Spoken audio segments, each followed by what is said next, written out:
शिवाय नमस्तुभ्यम। आज से गुप्त नवरात्रियां शुरू हो गई हैं। बड़े सरलतम तरीके से मनोकामना के दीपक का उपाय आपको अपने घर पर करना है। आप यकीन मानिए 9 दिनों के भीतर ही माता रानी कृपा करेंगी और आपका भाग्योदय होगा। जिस कामना के तहत, जिस मनोकामना के तहत आपने यह दीप प्रज्वलन का नियम ले रखा है वह आपके पूर्ण होगा।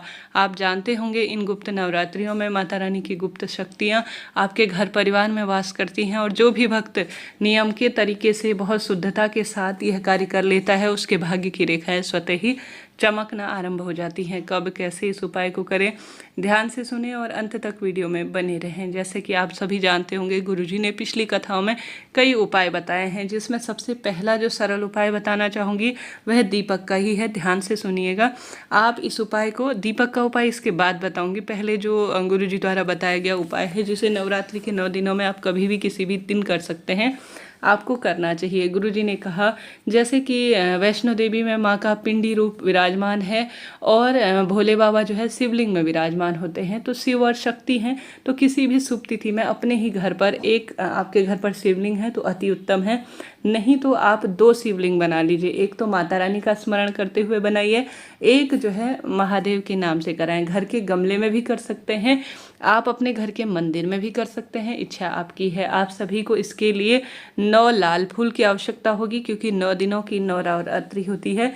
5 सफ़ेद फूल की आवश्यकता होगी। श्री शिवाय नमस्तुभ्यम महामंत्र का स्मरण करते हुए कार्य कीजिएगा, क्योंकि श्री मेरी माता रानी है, शिवाय मेरे महादेव हैं। तो आप एक पूजा की थाली में 9 लाल फूल, 5 सफ़ेद फूल रख लीजिए और 2 शिवलिंग बना लीजिए। जैसा मैंने शुरू में ही बताया, एक माता रानी के स्मरण में आपको बनाना है, एक आपको महादेव के स्मरण में बनाना है। 2 लिंगनुमा आकृति नहीं बना सकते हैं, पिंडी रूप नहीं बना सकते हैं, तो घर पर विराजमान जो शिवलिंग है उसके साथ साथ एक और छोटा सा पिंडी रूप बना लीजिए।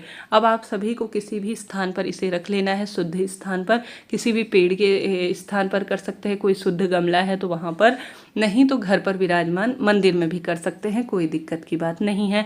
सबसे पहले एक दीपक लगाएं, सुंदर भाव से प्रभु का चिंतन करें, नमन करें।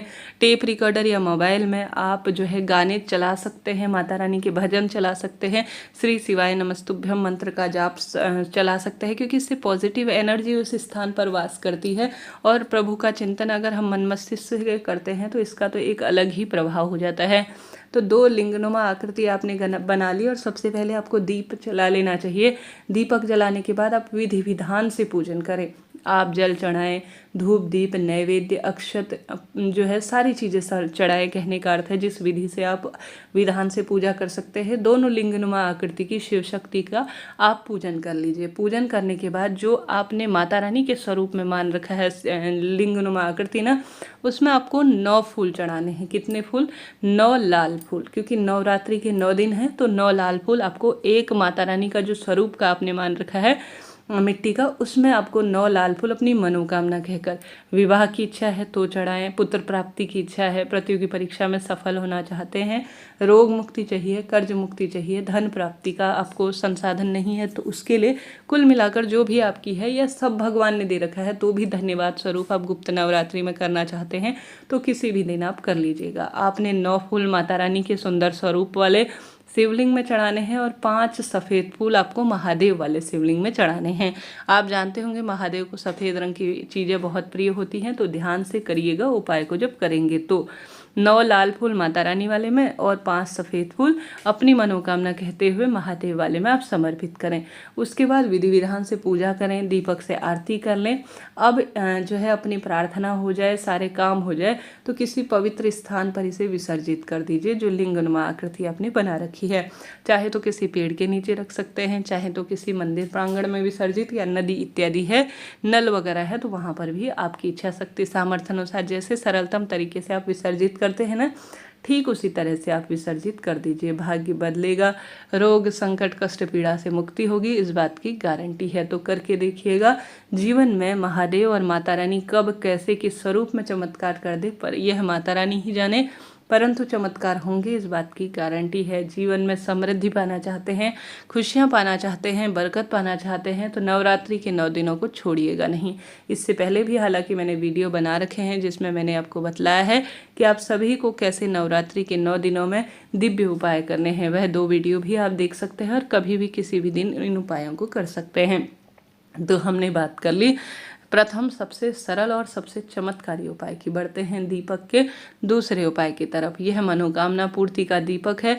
जब भी आपको इच्छा करे कि मैं माता रानी का स्मरण करना चाहती हूँ 9 दिनों में, कहा जाता है इन गुप्त नवरात्रि में अगर माता रानी को गुप्त तरीके से मंत्र जाप के तहत प्रसन्न किया जाए, हवन के तहत प्रसन्न किया जाए, या माता रानी की सुंदर आकृति को सजाकर जो है प्रसन्न किया जाए, या दीप लगाकर, या उनको प्रणाम कर कर, या श्रीमद् भगवत माफ़ करें माता रानी से संबंधित कोई भी सरल से मंत्र का पाठ करते हुए आप स्मरण करते हैं दुर्गा चालीसा, दुर्गा सप्तशती इत्यादि का, तो आप सभी जो है माता रानी का एक संकल्प के तहत यह कार्य कर सकते हैं।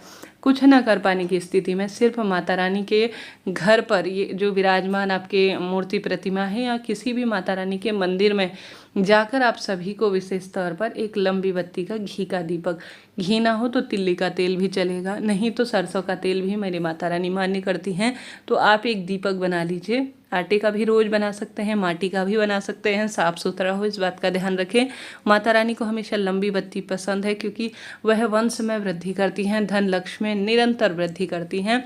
तो वही लंबी बत्ती आपको बना लेनी है। उसमें आप सभी अपनी इच्छा शक्ति सामर्थ्य अनुसार घी या तेल का प्रयोग करें, माता रानी को प्रणाम करें, निरंतर माँ के मंत्रों का जाप करते हुए आप रोज अपने घर के मंदिर में कि हे माता रानी, अन्य देवी देवताओं के नाम से मैं अन्य जो है दीपक लगा रही हूँ, परंतु आपके 9 दिन चल रहे हैं सुंदर स्वरूप में, तो आपके नाम की मैं एक अलग से ज्योत लगा रही हूँ जो कि मेरी मनोकामना पूर्ति में सहायक है। आप कृपया मेरे मन की कामना सिद्ध करें। ऐसी प्रार्थना करते हुए माता रानी की मूर्ति प्रतिमा को साफ सुथरा कर कर रोज या तो सुबह है या शाम या दोनों समय आप माता रानी के समक्ष एक दीपक लगाएं। अगर गृहस्थजन कुछ भी नहीं कर पाते हैं तो वह माता रानी के 9 दिनों में सिर्फ माता रानी के नाम की ज्योत लगा देते हैं ना, उनका स्मरण कर कर, और उनको जो है विशेष भोग लगा सकते हैं। जैसे 9 दिनों के अलग अलग भोग होते हैं उस अनुसार कर सकते हैं, नहीं तो आप सभी जो आपके घर पर बन रहा है सात्विक चीज़ वही माता रानी को भोग लगाएं। साथ के साथ विशेष परिस्थितियों में, विशेष स्थिति में फल का भोग, गुड़ चने का भोग, और साथ के साथ खीर का भोग, हलवा पूड़ी चने का भोग, पान का भोग, लौंग का भोग माँ को प्रिय है तो उनका भोग माँ को समर्पित करें। रोज नियमबद्ध तरीके से दिन के अनुसार रोज माता रानी को लाल फूल चढ़ा सकते हैं, पीला फूल चढ़ा सकते हैं, माँ को सुंदर वस्त्र चढ़ा सकते हैं, रोज सुहाग की सामग्री चढ़ा सकते हैं, रोज माँ के समक्ष एक कन्या को भोजन करवा सकते हैं। अपनी इच्छा शक्ति सामर्थ्य अनुसार एक दीपक का नियमित रूप से नियम ले लीजिए। 9 दिन तक कन्या पूजन कीजिए, सुहाग की सामग्री समर्पित कीजिए माँ को, और माँ से क्षमा प्रार्थी हो जाए, मंत्र जाप इत्यादि कर सके, दुर्गा सप्तशती, दुर्गा चालीसा का पाठ कर सके, तो यह तो कहना ही क्या। तो इस तरह से यह नियम लेकर